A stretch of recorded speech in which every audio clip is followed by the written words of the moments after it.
인생을 보고 세상을 보라.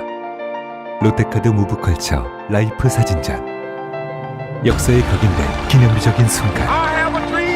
거대한 존재에 맞선 인류의 도전. 어두운 시대를 밝혀낸 20세기의 영웅들. 삶과 역사가 만난 그곳. 라이프. 생명이란 이름에 담긴 900만 장의 역사. 롯데카드 무브컬처 라이프 사진전.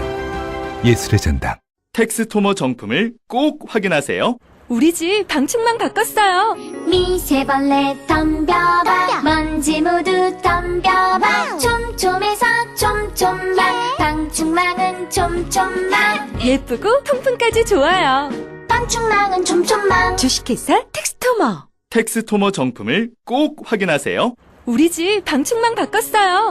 미세벌레 덤벼봐 먼지 모두 덤벼봐 촘촘해서 촘촘만 방충망은 촘촘만 예쁘고 통풍까지 좋아요.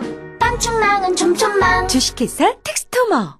탄핵 반대 집회를 주도했던 태극기와 십자가의 동맹을 보면서 자괴감을 느끼는 기독교인들에게 기독교는 민주주의를 싫어하는지 아예 관심이 없는지 아니면 기독교도 민주주의를 지지하는지 답답하고 궁금한 시민들에게 호모 요쿠스의 저자 이병주 변호사가 시원한 질문과 명쾌한 답변을 제시합니다.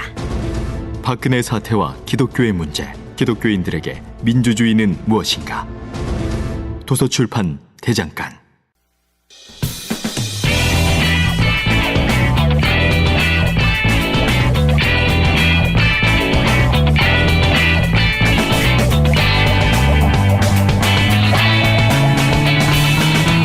김어준의 뉴스 공장.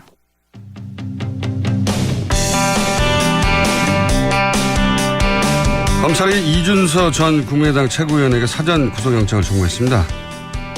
율사 출신 정치인이죠. 더불어민주당 박건배 최고위원 연결하고 있습니다. 안녕하십니까, 의원님. 네, 안녕하세요. 우선 최고위원 되신 거 축하드립니다. 네, 감사합니다. 네, 축하드릴 일인지는 잘 모르겠습니다. 요즘 같은 상황에서는.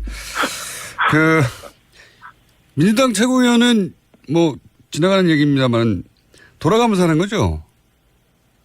예, 돌아가면서 번역별 최고위원이라고 그렇게 말씀하셨어요. 예, 돌아가면서 차례가 와서 최고위원이 되셨습니다. 자, 이준서 전 최고위원이 이제 영장이 청구됐는데요. 네. 혹시 어떤 혐의로 영장이 청구됐는지 아십니까? 짐작 정도만 하시는 건가요? 그렇죠. 어제 저녁 오늘 뭐 일부 언론 보도가 있었는데요. 네.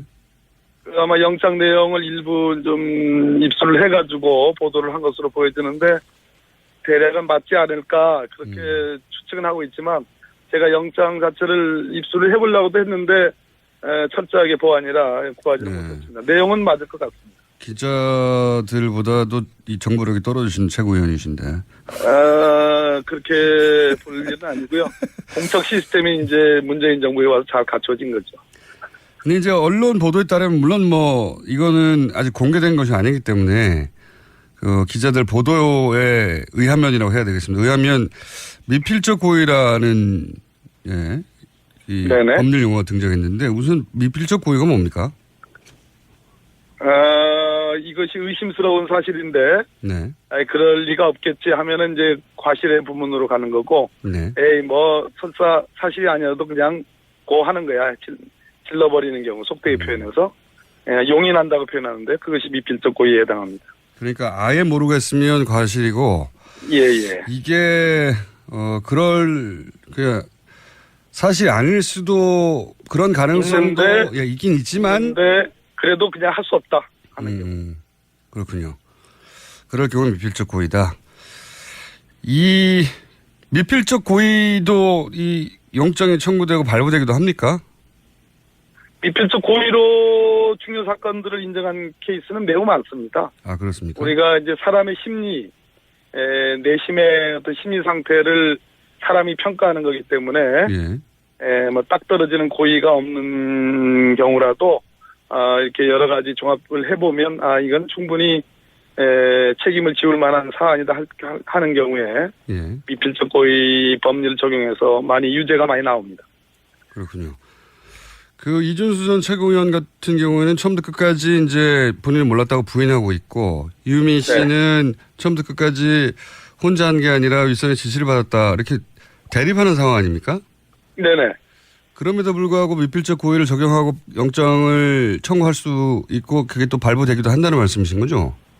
5월 5일 발표 전후의 상황을 다 종합을 한 걸로 보여지고요. 예.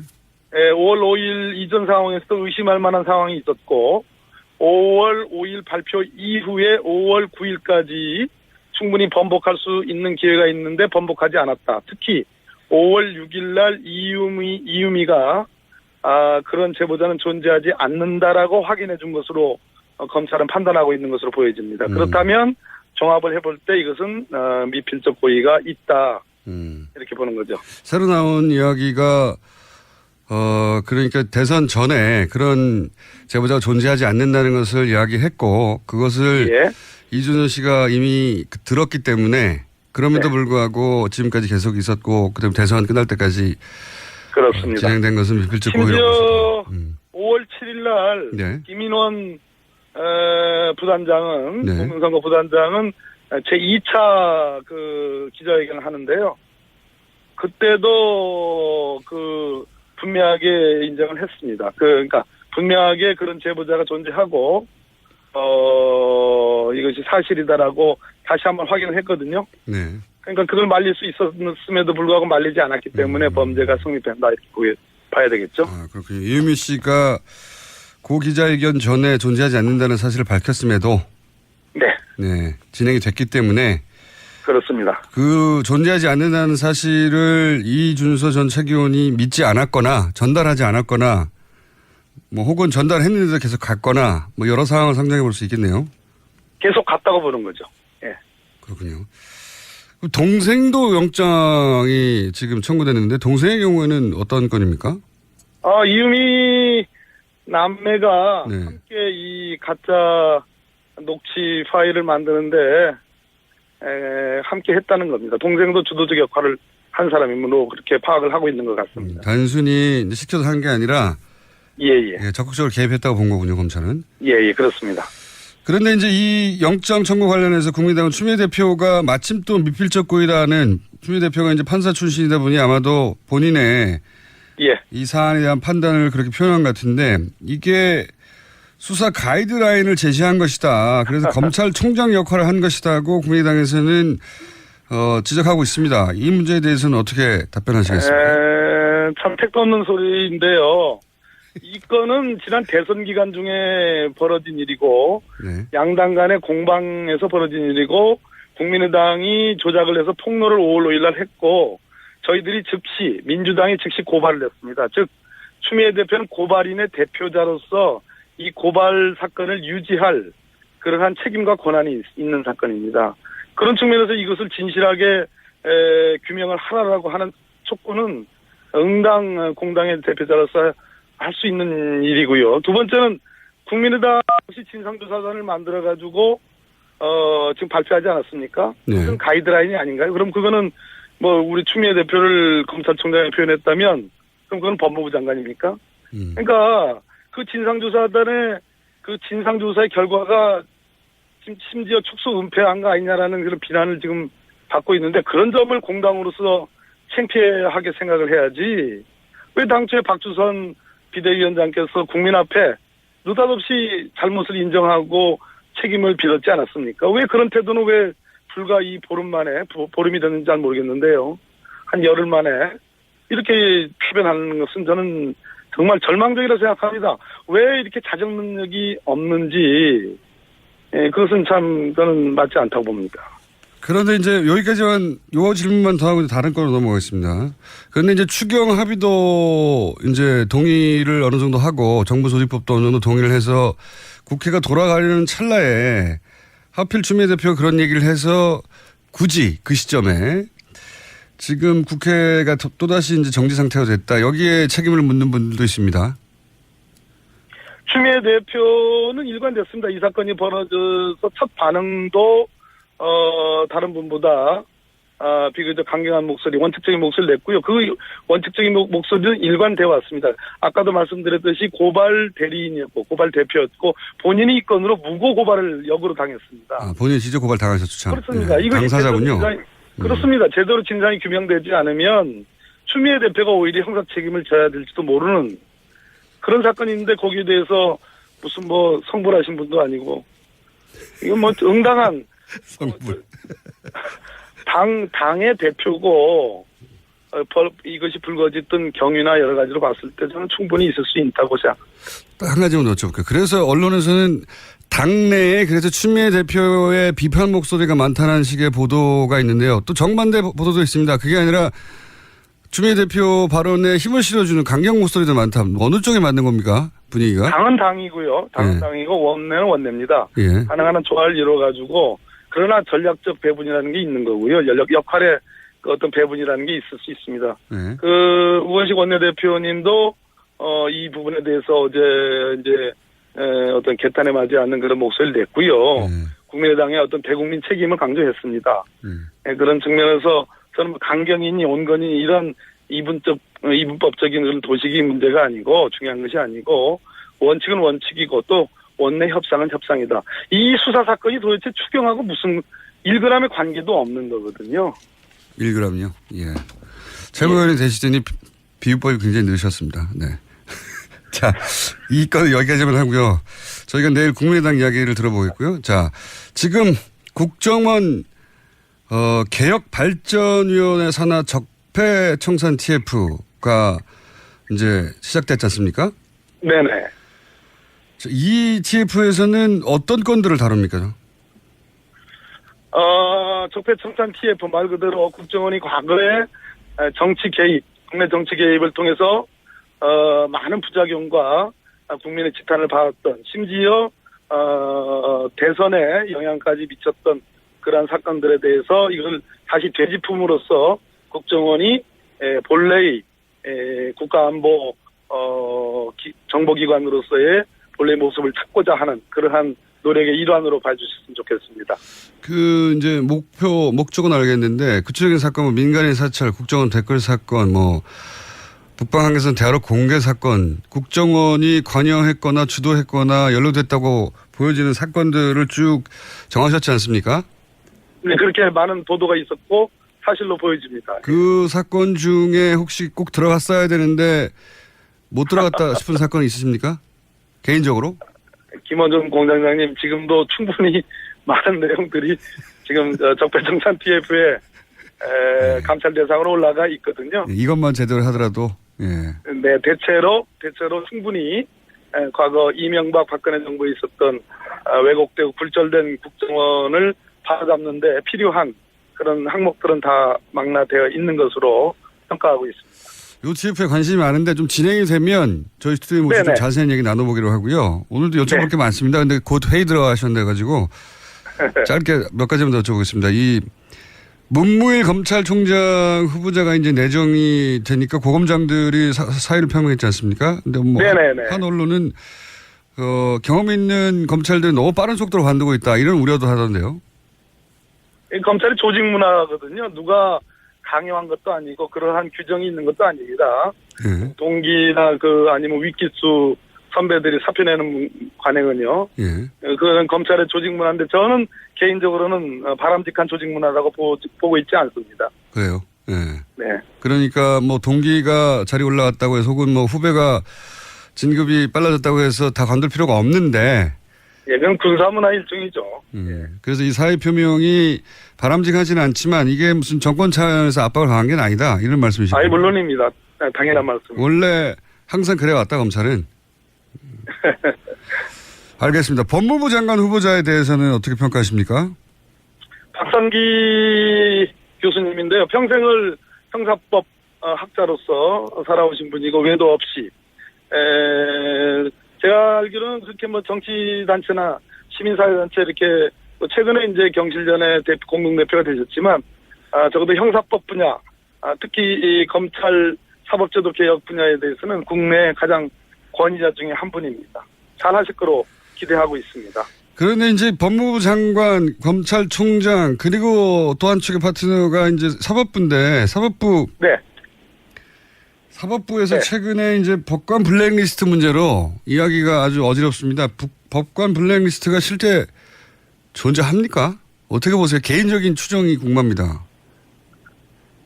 많은 이번에 전국 법관회의를 주도했던 많은 판사들, 평판사들의 목소리 중에는 그런 유사한 리스트가 있다라는 공감대가 꽤 있고요. 예. 그 부분에 대한 진상규명을 양승태 대법원장에게 강력하게 요구하고 있는 상황이고, 그 주장은 뭐 전혀 근거가 없는 얘기는 아니다라고 저는 생각하고 있습니다. 물론 뭐 좀 복잡한 그게 있다는 것이 드러난 것이 이제 조금 복잡한 과정을 통해서 이제 보도가 됐는데, 그 전후 과정을 직접 판사를 하셨던 분으로서 들어본 결과는, 개인적인 결과는 존재할 가능성이 높다 이렇게 보십니까? 아니요. 우리 판사님들의 그러한 공감대가 있고 그런 주장을 하는데, 네. 나름 뭐 전혀 근거 없는 얘기는 아니다, 이렇게 표현을 하고 싶습니다. 거기까지만.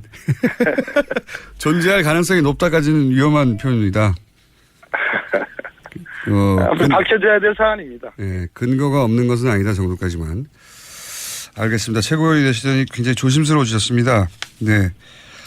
전에도 뭐 이렇게 튀거나 그러지는 않았습니다. 한간에는 법무부 장관 되시는 거 아니냐 얘기도 있었는데 안 되셨어요. 예, 여전히 괴롭히시는군요, 저를. 축하드립니다. 오늘 말씀 여기까지 듣겠습니다. 네, 공장님 감사합니다. 감사합니다. 더불어민주당 박범계 최고위원이었습니다. 국민의당 반론은 저희가 내일 섭외하고 들려드리겠습니다. 100년 이상 살 수 있는 장수 어종, 캐비아를 낳는 어종으로 더욱 유명한 철갑상어. 이 철갑상어를 진액으로 만들었다는데 그 이름하여 사랑어. 오메가3, 필수 아미노산, 각종 미네랄, 콘드로이친 등 100년 장수 철갑상어를 진액으로 한 컵에. 좋아!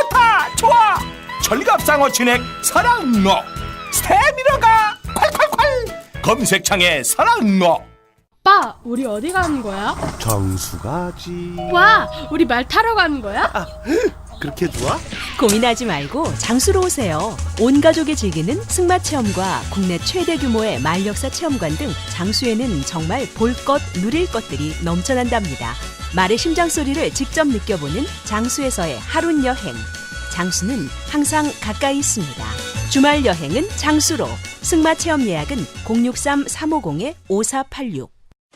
또 떨어졌어. 너 또 입사 시험 봤어? 아니, 차량용 핸드폰 거치대 말이야. 여러 개 사봤는데 실패의 연속이야. 떨어지고 시야 가리고 운전석에서도 멀고 뭐 좋은 거 없을까? 싼 것만 찾으니까 그렇지. 제대로 된 거 하나 사서 편리하게 쓰는 게 더 낫지. 그런 게 있어? 그럼 있지. 1, 2, 3 할 때 2. 힘 세다 할 때 힘. 2 힘. 투 힘? 2배로 힘이 세다는 건가? 네이버 검색창에 2 힘을 검색해보세요.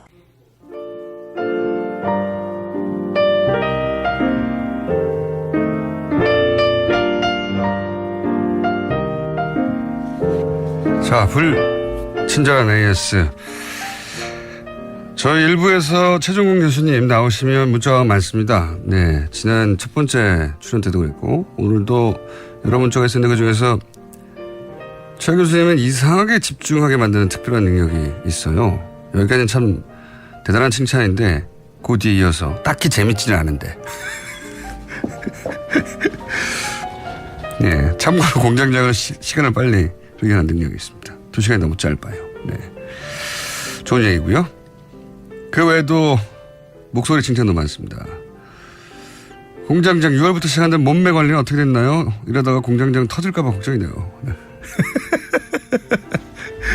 네. 살살 하고 있습니다. 네. 좀 있으면 덜 터질 것 같은 느낌으로 전달될 거라고. 뉴스공장 유사품 뉴스 당장이 별게 다 나오네요. 뉴스 당장 관장도 나왔고요. 네. 그다음에 농장도 나왔었죠. 네.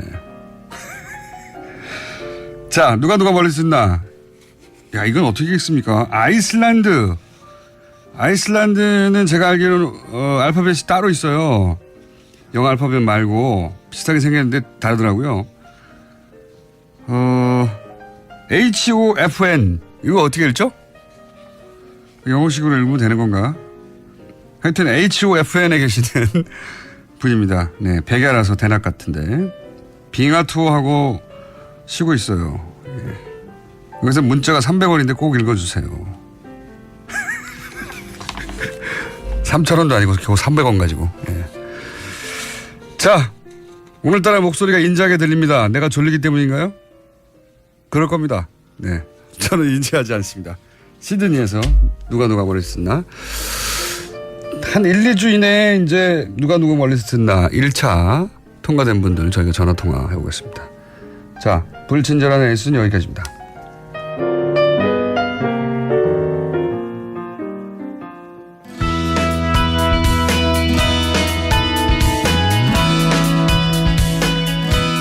어느 날 갑자기 중앙정치 무대에 등장해서 불과 3개월 만에 자유한국당의 최고위원에 올라서 화제가 되는 인물입니다.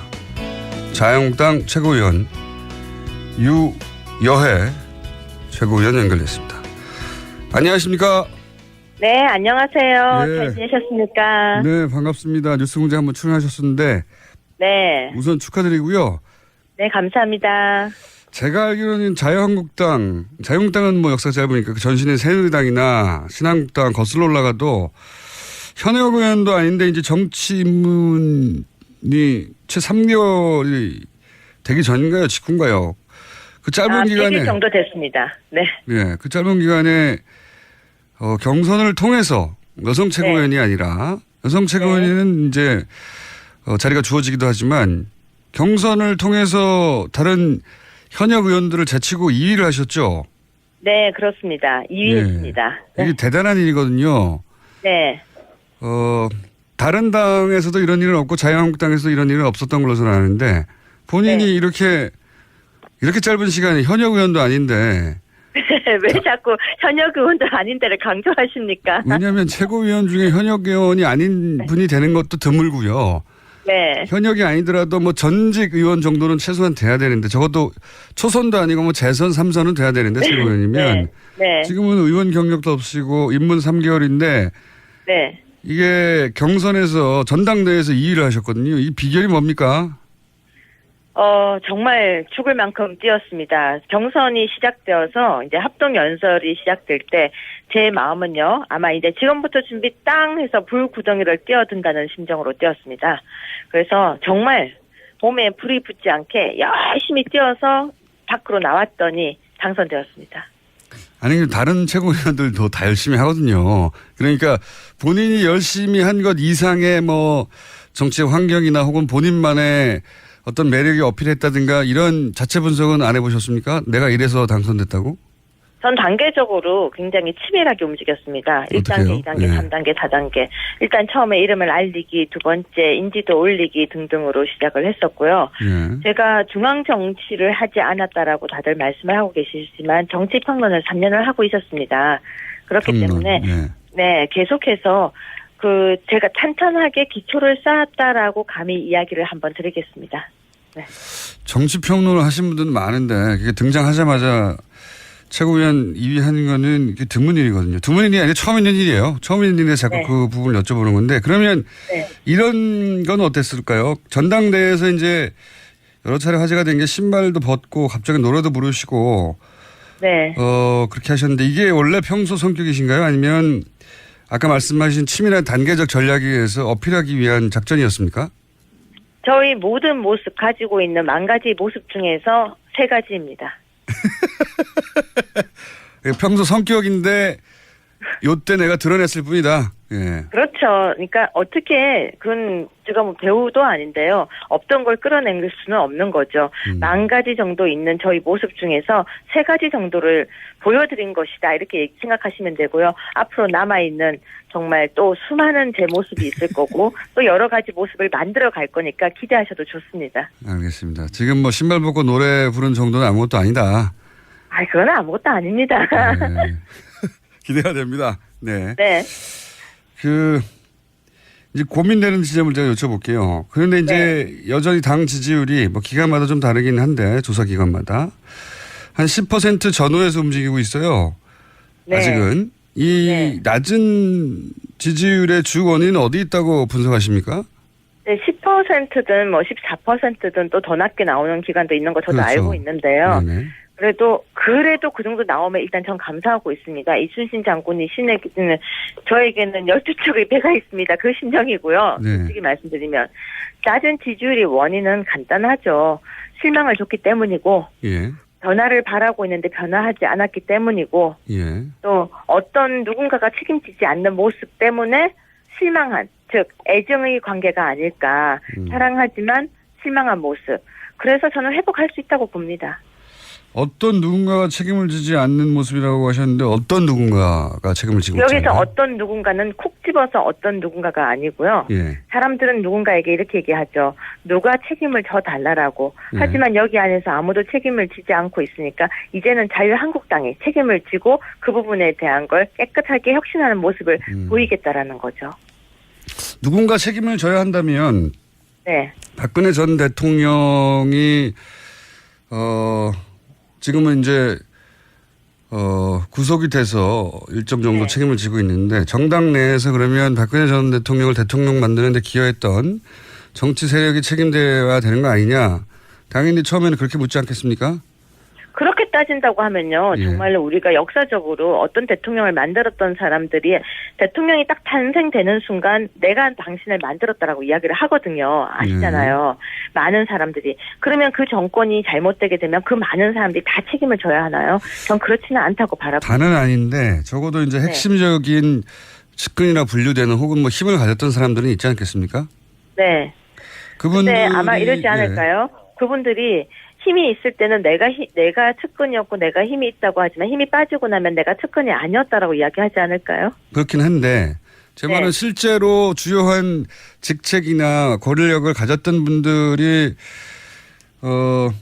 있는데 그분들이 뭐 특별히 책임을 지는 것 같지 않아서 그런 걸까요? 근데 우리가 많은 사람들이 책임이라고 이야기를 하고 있는데요. 그러면 어떤 책임일까요? 이미 1월 달에 저희 윤리위원회를 통해서 당원권에 관한 문제도 여러 가지가 언론에 제기됐었고 그런 부분이 있었는데 어느 정도 수의 책임을 원하시나요? 그거는 뭐 제가 원하는 게 아니라 사람들이 이 정도면 당이 이제 쇄신이 됐고 혁신이 돼서 그런 모습을 보고 난 다음에 지지율이 돌아올 텐데 그게 안 돌아오는 걸 보면 사람들이 그렇게 느끼지 않는 거 아니겠습니까? 저는 그렇게 생각하지 않습니다. 어느 한 사람 한 사람의 책임이 아니라 당 전체가 변하는 모습을 보여줬어야 되는데 그 모습이 없었기 때문이고 그래서 이번 저희 지도부는 이제 어떻게 하든지 혁신의 모습, 바뀌는 모습을 보이려고 노력하고 있기 때문에 한두 달 정도 바라보시면은 윤곽이 보이고 변하고 있다라고 느끼실 거라고 봅니다. 알겠습니다. 유효회 위원이 들어가셨으니까 여러 가지 변화가 있었다는 모습이 이제 여러 가지 퍼포먼스로도 나올 수 있을 것 같아서 제가 기대가 큰데. 근데 이제 낮은 지지율에 대해서 또 다른 인터뷰에서는 이런 말도 하셨더라고요. 여러 가지 실망이 있는데 박근혜 전 대통령을 지키지 못했다고 원망하는 국민들도 있다. 이런 표현도 하셨는데. 이런 표현을 하신 적은 있죠? 그 표현을 했다라기보다는 아까도 말씀드린 저의 만 가지 모습 중에서 그거 역시 한 가지 모습입니다. 그래서 사람은 여러 가지 모습을 가지고 있고 여러 가지 색깔을 가지고 있는데 그중에서 제 마음의 한 부분을 또 끄집어낸 것이죠. 그건 당연하게 누구나 가질 수 있는 생각이라고 생각합니다. 당연하게 누구나 가질 수 있는 생각은 아닌 것 같은 게요. 왜냐하면 저는 자유한국당의 당원이고 자유한국당의 입장에서는 저희 전당대회에서는 충분히 그런 문제를 이야기할 수도 있는 겁니다. 여기서는 저희 전당대회였다는 것을 감안해서 이야기를 해주셨으면 고맙겠습니다. 이 이야기는 이제 전당대회가 아니라 나중에 인터뷰하신 거에서 제가 여쭤보는 건데 제가 이런 질문을 드린 이유가 있습니다. 오늘 처음으로 이제 인터뷰를 하는 거라 제가 매우 뭐랄까요 사이좋게 지내고 싶어서. 저랑 사이 좋지 않으세요? 저는 직접 가서 뵀을 때 사이가 좋다고 생각했는데 왜 갑자기 그러십니까? 아니, 사이 좋다고 생각합니다. 생각하는데 이 만 가지 중에 또 다른 모습도 좀 뵈가지고 자 이런 질문을 드리고 싶어요. 그러니까 탄핵 정국에서 이제 탄핵을 지지한 여론이 대략 한 80% 전으로 왔다 갔다 했고 그리고 탄핵이 결정된 이후로는 결과적으로는 잘 된 일이라는 여론이 더 높았어요. 80%보다도. 네. 네. 그럼 지금 박근혜 전 대통령을 지키지 못했다고 원망하는 국민들 더 감싸 안으면서 자유한국당에 가다 보면 대략 한 15% 20% 정도 국민만 바라보고 정치를 하는 게 아니겠느냐. 이게 너무 확장성이 없는 거 아니냐. 이런 질문을 드리려고 한 겁니다. 그렇게 물으면요. 그러면 또 네. 이렇게 답을 드리고 싶습니다. 확장 이제부터 시작할 거고요. 네. 저는 이렇게 생각합니다. 국민이란 네. 정말 대한민국 국민이란 촛불도 있고 태극기도 있습니다. 네. 그렇기 때문에 한 마음 정말 어우르고 다독거리면서 걸어 나가고 싶은 첫걸음의 제 목소리였다고 생각해 주십시오. 촛불과 태극기를 다 끌어안는 자유한국당이 되겠다 이런 포부입니까? 그 포부라고 하면 또 너무 거창하고요. 네. 저희 소망이라고 얘기를 해주세요. 촛불과 태극기가 같이 있기는 힘들 것 같은데요. 아닙니다. 아닙니까? 촛불도요. 촛불도 그 촛불의 마음은요. 정말로 야여가 아닙니다. 촛불은 나라가 잘 되기를 바라는 마음입니다. 그렇기 때문에 촛불을 들었다고 해서 지금 정부를 무조건 찬성하는 것도 아니고요. 촛불을 들었다고 해서 진보인 것도 아니고요. 무슨 이야기냐면 촛불은 국민의 한 모습일 뿐입니다. 저는 국민 모두를 어우리고 국민 모두를 정말 받들고 싶다는 표현입니다. 촛불을 감싸 안는다고 해서 이념이 다르다. 모두 저 사람은 나와 이념이 다르기 때문에 멀리해. 그런 생각은 저는 굉장히 위험한 발상이라고 생각합니다. 그게 이제 종교단체면 모르겠는데 이게 정당이 완전히 네. 상반된 두 주장을 한꺼번에 끌어안을 수 있을까요? 상반된 두 목소리가 아닙니다. 촛불 안에도요. 아니에요? 저와 아주 친했던 사람들도 촛불에 들어가 있었거든요. 그렇다고 해서 그 사람들이 어떤 진보적 성향이나 있었던 게 아니고 틀린 것을 잘못된 것에 대한 분노였습니다. 특히 그 당시에 가장 우리 분노를 하게 됐던 사건이 뭔지 아십니까? 바로 정유라 사건이었습니다. 사람들이 그때 그 당시에 촛불을 들고 나갔던 건 어떤 정치적 이념이 아니라 나도 정말 공평하게 살고 싶다는 마음이었습니다. 그래서 정말 촛불의 마음을 진지하게 우리는 고민을 다시 해볼 필요성도 저는 있다고 봅니다. 알겠습니다. 무슨 말씀인지 뭐 동의하지 않는 분들도 있겠지만 무슨 말씀을 하려는 건지는 네. 무슨 말씀을 하려는지는 어떻게 알겠고요. 동의가 되겠습니까? 다 다름인데요. 네. 네. 아니 이제 박근혜 전 대통령을 두고 평가가 엇갈리는 양 진영이라 촛불과 태극기가 그 질문을 제가 드릴 수밖에 없었고요. 네. 이 당내 홍준표 대표 체제에 대해서 뭐랄까 탐탁치 않은 분들이 꽤 있는 것 같아요. 네. 언제 정당 역사상 항상 탐탁한 적이 있겠습니까? 항상 반대 목소리가 있으면 찬성하는 목소리가 있고 그렇기 때문에 다른 거고요. 만약에 모든 사람이 90% 이상 찬성을 한다면 그거 거의 분위기가 이상한 거죠. 다른 것을 인정하면서 그 부분에 대해서 수정해 나가는 것. 그런데 제가 한마디 정확하게 말씀드리자면 저희 지금 아무 문제 없이 출발하느라고 준비 중인데 벌써부터 걱정해 주시는 거 고맙지만 안 해주셔도 지금은 될 것 같습니다. 그래요? 예. 네. 걱정을 한다기보다 어쩌라고 저러냐 하고 쳐다보는 거죠, 그냥. 예. 그래서 더한 것도 많잖아요, 지금. 그 걱정해줘야 될 더한 것도 많으니까 일단 그쪽부터 걱정 좀 해주세요. 국민의당 말씀하시는 것 같은데 국민의당 현재 상황에 대해서 한마디로 논평하시자면요? 걱정되죠. 예, 자유한국당 걱정하지 말라고 하시면서 국민의당 걱정하십니까? 그러니까 원래 사람은 자기 걱정보다 남의 걱정해줄 때가 더 걱정이 진하게 돼요. 자, 오늘은 상견례만 했고요. 최고위원으로 저희 스튜디오에 한번 따로 모시겠습니다. 네, 오늘 제가 다른 일정 때문에 못 갔었는데요. 언제든지 불러주시면 뵈러 가겠습니다. 사이좋게 지내요. 알겠습니다. 말씀 감사합니다. 네, 고맙습니다. 대답 안 하시네요. 고맙습니다. 네, 하시는 거 봐서요. 지금까지 자유한국당 류여회 최고위원이었습니다. 두 분의 최고위원이 두 분 다 일정이 빡빡해서 여기까지밖에 못했습니다.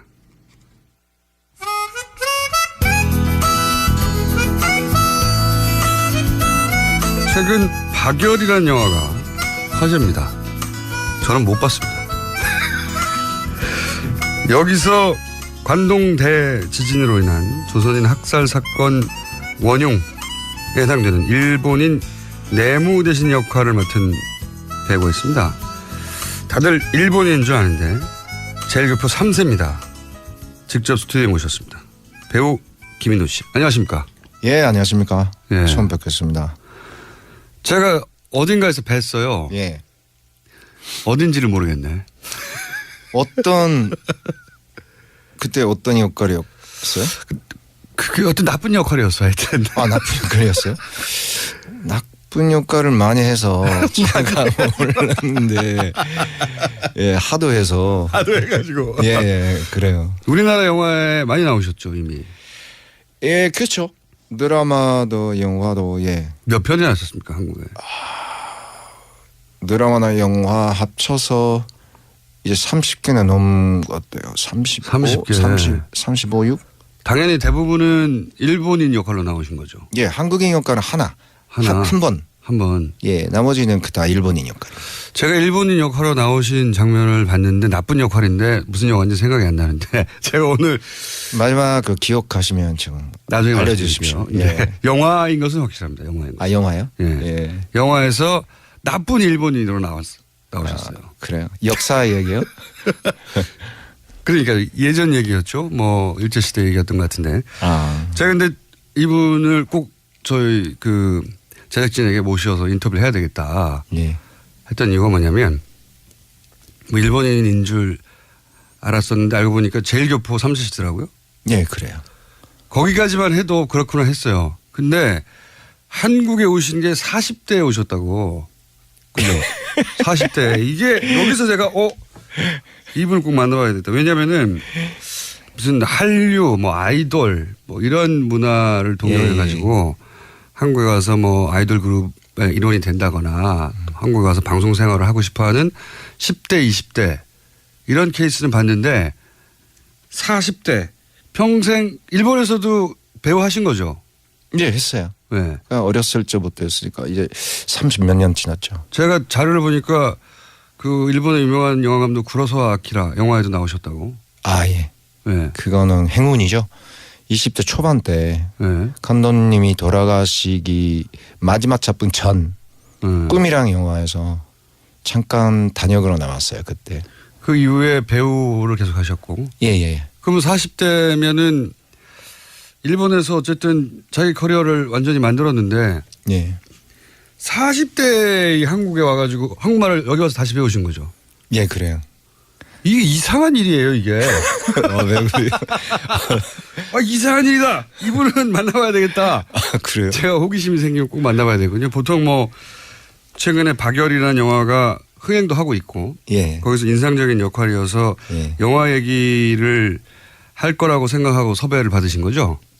예, 그렇죠. 예, 아닙니다. 아, 진짜요? 처음에 섭외가 왔을 때는 궁금해서 너무 원래 전치 같은 얘기를 하시잖아요. 아, 저를 아세요, 원래? 예, 지금 찾아봤어요, 많이. 진짜. 주변에서 팬들이 진짜 많거든요, 우리 주변에서. 훌륭한 사람이라고 인터뷰 끝난 다음에 전해주세요, 그분들에게. 아, 예, 알겠습니다. 예. 그래서 이 영화에 대한 이야기를 할 거라고 생각하시겠지만 예. 영화는 이미 흥행이 잘 되고 있고 영화는 인터넷 검색해 보시거나 가까운 극장에 가보십시오. 그러면은 이미 지금 상영되고 있죠.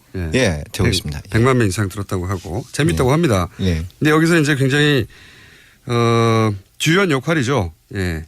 관동 대지진의 그 기획자, 관동 대지진의 기획자가 아니라 관동 대지진으로 인해서 생긴 일본인들의 불만을 조선인에게 책임을 씌우고 그래서 사건을 만들자. 그래서 조선인들이 당시 조선이라고 불렀죠.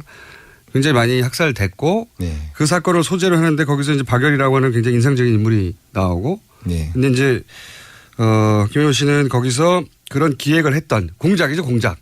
예, 맞죠. 예, 공작을 했던 내무 대신 역할을 하고 있습니다. 예. 인상적으로. 저는 김은우 씨가 한 사람의 인간으로도 궁금하고 그리고 40대에 와가지고 고생을 참 많이 했겠다. 이런 생각도 들고 왜 3세이지만 여기 뭐 백이 있는 것도 아니고 배경도 없고 기반도 없고 말도 안 되고. 맞아요. 뭐 하러 여기에? 왜? 그 영화를 봤어요, 한국에. 한국 영화를? 예. 한국의 영화를 보고 충격을 받았죠. 무슨 영화를 보고 충격을 받았어요? 처음에 본 게 JSA 쉬리 그런 것을 봤죠. 쉬리. 예, 그거 보고 나서 재밌다고 생각해서 계속 찾고 드라마도 봤고. 그 전에는 한국 영화를 그렇게 안 봤어요. 굳이 찾아서 안 봤다. 예. 안 봤죠. 시리 그때 굉장히 큰 히트를 쳤죠. 시리 그리고 예, JSA도 봤고 다양하게 다 봤죠. 그 중에서 이거 나 한국 가서 영화 해야 되겠다고 결심을 하게 만든 영화가 있어요? 집으로요. 이정현 감독. 예, 좀 담담한 영화 아닌가요? 예, 그거랑 파이랑이랑. 파이라는 최민식 씨가 나와가지고 예, 그 사랑 얘기 뭐 예, 그래요. 바닷가에서 막 울고 하는 연기. 예. 그 무슨 장면이 거기서 충격을 받으신지. 그러니까 영화는 감동을 주거나 그런 거 힘을 주거나 그런 거 하는데 사랑을 주는 게 처음이었거든요. 영화를 보고 사랑을 받는다라고 해요. 사랑을 그 영화를 보고 느끼셨다? 예, 그래요. 저 혼자에게 계속 여기 있어서 제가 주변에 아무도 없으니까 그래서 완전히 그때는 완전히 제가 인생에서 아무것도 안 보였던 시기여서 그래서 그때 집으로랑 영화를 우연히 봤을 때 엄하게 이렇게 펑펑 울었어요. 펑펑. 네. 그래서 뭐 어머니가 저를 안아주신 정도로? 듯한 그런 느낌이 들고 그래서 계속 그 영화를 반복해서. 어머니가 안아주는 느낌이 드셨다고요? 예, 그래요. 오, 감성이 예민하신 분이네. 감성이 예매하는 건 아니고. 그리고 파이라는요? 파이라는 그저 뭐 감동적이었고 그 연출력이 뛰어남고 이런 영화를 본 적이 없다는 생각이 들었거든요. 그러니까 여태까지 제가 본 그 유럽 영화, 미국 영화, 일본 영화 많이 봤는데 더 다른 느낌이 들었어요. 한국 영화만의 독특한 힘이 있다. 예. 나 이런 데 가서 영화 만들고 싶다 이런 생각을 하셨어요? 예, 많이 했죠. 여기에 출연하고 싶다 이런 영화에. 예, 그렇죠. 그러면 그 생각 하나만 가지고 그냥 일본에서의 생활을 그냥 다 접어버리고 오신 거예요? 예, 3년 고민했어요. 3년. 3년. 예, 3년 고민 갈까 말까 해서 이제 이게 고민되셨겠죠. 예, 그렇죠. 한국에 무슨 도와줄 분이 있으셨어요? 없어요. 그렇죠. 그러니까 40이 넘어서 짐을 버리고 이렇게 가야 된다는 것은 이게 두려움밖에 없죠. 당연히 그렇겠죠. 예, 근데 뭐 인생 하나밖에 없고 후회할 거면 이게 차라리 가는 게 낫다. 해보고 후회를 하더라도 하자. 예, 그렇죠. 여기 왔더니 본인의 그런 직설적인 성격하고 잘 맞습니까, 한국에? 예, 맞죠. 많이 맞는 것 같아요. 많이 맞는 것 같아요. 예, 그렇죠. 많이 맞는 한국이 약간 거칠하잖아요. 거칠하잖아요. 최근 10년 사이 한일 관계가 좀 변했습니까? 느끼기에? 바뀐 것 같아요. 그래요? 어떻게 바뀌었어요? 최근 10년 사이에? 제가 있을 이때는 그 차별형이 많이 있었어요. 일본에서도 아직. 일본에서 한국인에 대한 차별이 아주 많았었는데. 그때는 있었어요. 예, 본인이 느끼기에는. 예, 평생 살았지만. 예. 그 예술 쪽에서 많이 그게 극복이 됐죠. 그러니까 영화나 드라마나 노래를 많이 듣는 그 일본 사람들이 많이 생겨서 한국에 대한 인식이 많이 달라진 것 같아요. 어떤 식으로 달라졌어요? 많이 좋아진 것 같아요. 그러니까 거기서 한국어를 배우는 사람이 엄청나게 늘었거든요. 그 일본 사람들이. 네. 그래서 그 예술의 힘이라고 할까요? 그래서 그 부분에서 관심을 가지는 사람이 많이 생겼어요. 그 차이를 느끼세요? 예, 많이 느껴요. 그러면은 그러니까 최고의 감독들은 누굽니까? 이 사람하고 일하고 싶어 있을 거 아닙니까? 역시 제가 본 그 영화 감독 이정현 감독 같이 하고 집으로. 싶죠. 예, 같이 하고 싶죠. 지금 사이가 좋아요. 언젠가 출연하려고? 그런 거 아니고 술 많이 같이 먹어요. 제가 오늘 모신 이유는 박여월 때문이 아니라 마흔에도 용기를 내면 완전히 다른 환경에서 다시 자기 인생을 리셋하고 시작할 수도 있다. 그런 케이스들이 드물지 않다. 예. 인생 전체 80이면 한 40 중에 툭 잘라가지고 저는 전혀 다른 인생을 살아보는 것도 괜찮잖아요. 예. 그런 걸 직접 해보신 분으로 혹여 30대 40대 고민하는 분들에게 해주고 싶은 말씀 없어요 혹시? 제가 한국에 와서 그러니까 우연찮게 책을 봤어요. 네. 평범한 글이었거든요. 그러니까 결국은 너는 뭘 하고 싶냐. 결과적으로는 뭘 하고 싶냐. 그러니까. 이런 글이었거든요. 뭘 하려고 그러는 건데 네가 원하는 게 뭐야 진짜로 원하는 게 이런 거. 그게 저한테 와닿거든요. 그래서 내가 이것도 아니고 저것도 아니고 이렇게 따지면서 이렇게 사는 애가 있다. 그러니까 이러면 안 되겠지. 그러니까 한번 잡아보자. 아무거나 일단 지금 눈앞에 있는 것을 한번 잡아보자. 그 생각이 들었어요. 거기부터 시작한 것 같아요.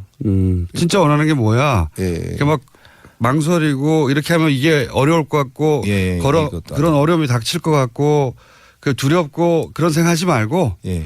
눈앞에 가장 가까이 있는 거를 확 잡았다. 예, 잡으라. 그런 거죠. 여러 가지 있는데 그 중에 하나가 따지면 이게 끝이 없잖아요. 그렇죠. 예. 걱정하고 앉아있으면 끝이 없어요. 누구 탓에 이렇게 넘기고 또 넘기면 또 그것도 답이 안 나올 남 탓도 그만하고. 예, 네. 예. 일단 뭐 내가 뭘 고쳐야 되는지 뭘 수정해야 되는지 그 생각을 많이 했어요. 우선적으로 내 자신의 문제가 뭔가 있다. 그 때문에 이렇게 막힌다.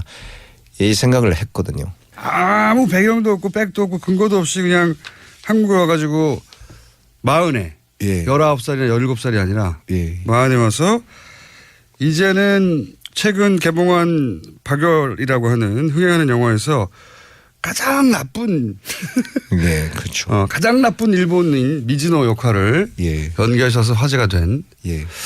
김인우 씨는 오늘 만나봤습니다. 예. 오늘 말씀 감사합니다. 예, 감사합니다. 네, 지금까지 배우 김인우 씨였습니다. 네, 김인우 씨 팬이 의외로 많네요. 문자가 많이 옵니다. 자, 월요일 뉴스공장 여기까지입니다. 박범계 유여의 최고위원 인터뷰도 좀 짧았습니다. 일정이 바빴답니다. 월요일이어서 다음에 길게 보시도록 하고 내일 뵙겠습니다. 안녕.